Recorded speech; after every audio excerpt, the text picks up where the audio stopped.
Hi friends, latest movie பற்றி reviews தெரிஞ்சுக்கணுன்னா நீங்கள் சேனலை சப்ஸ்கிரைப் பண்ணிங்க, ஷேர் பண்ணிங்க, நோட்டிஃபிகேஷன் நோட் பண்ணிங்க. அப்போ தான் நான் போடுற வீடியோலாம் உங்களுக்கு உடனே கையில் நீங்கள் பார்க்க முடியும். நீங்கள் இப்போ பார்க்க போகிற படம் தெலுங்கு படம் இன்டி நம்பர் 13. இது ஒரு மிஸ்ட்ரி த்ரில்லராக சொல்லலாம், ஹாரர் மூவியாக சொல்லலாம். இந்த படத்தை டைரக்ட் பண்ணது பன்னா ராயல். இதை ரைட்டிங் கிரெடிட்ஸ் வந்து வெங்கட் பலகோனி, பன்னா ராயல். ஸ்டார்ஸ் வந்து பார்த்திங்கன்னா நவீடு பாபு, தனிக்குள்ள பரணி,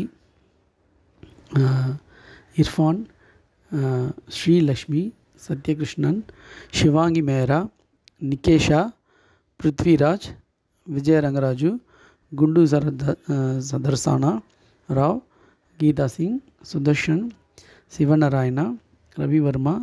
இவங்க கூட பார்த்திங்கன்னா ஆனந்த்ராஜ் ஒரு எக்ஸாசிஸ்டாக வந்திருப்பார். அந்த கேரக்டர் பார்த்திங்கன்னா கடைசியில் வந்து எப்படி பேய் இது பண்ணுன்றது தான் இந்த படத்தோட கதைன்னு பார்த்திங்கன்னா, ஒரு சூப்பர் நேச்சுரல் பற்றி தெரிஞ்ச அந்த வில்லாவில் ஒரு ஓல்டு வயசானவர் இருப்பார். அவர் வந்து பார்த்திங்கன்னா அந்த நாவலை ஒரு அத்தியாயத்தை எடுத்து அவர் படிக்க ஆரம்பிப்பார். அதோட ஃபஸ்ட் இதில் வந்து அந்த வீட்டில் வந்து ஒரு அமானுஷ்ய சக்தி இருக்கிறதா அவர் ஆரம்பிப்பார். அதுலேருந்து அந்த அமானுஷ்ய சக்தியை வந்து அந்த வில்லாலேருந்து விரட்டினாங்களா இல்லையான்றது தான் படத்தோட கதை. இந்த படத்தில் வந்து நம்ம இப்போ பார்த்துருக்க கன்ஜூரிங், ஈவில் டெட் நிறைய படங்களோட பிரதிபலிப்பு தெரியும்.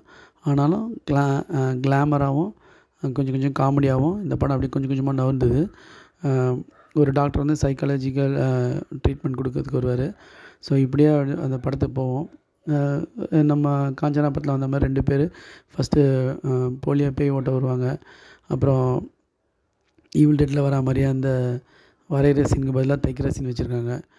அந்த ஃபாக் மாதிரி வந்து பயமுறுத்துறது இருக்கட்டும், ஒரு கிளாமர் சாங் இருக்குது, ஐட்டம் சாங் அதுவாக இருக்கட்டும், எல்லாமே வந்து பார்த்திங்கன்னா விறுவிறுப்பாக போச்சு. படம் தொய்வே இல்லை.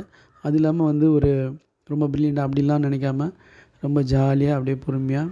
இப்போ தெலுங்குலேயே இந்த அதே வாரம் ஒரு படம் வந்தது, இதே மார்ச் 1 பூதாகர பாஸ்கர் நாராயணான்னு.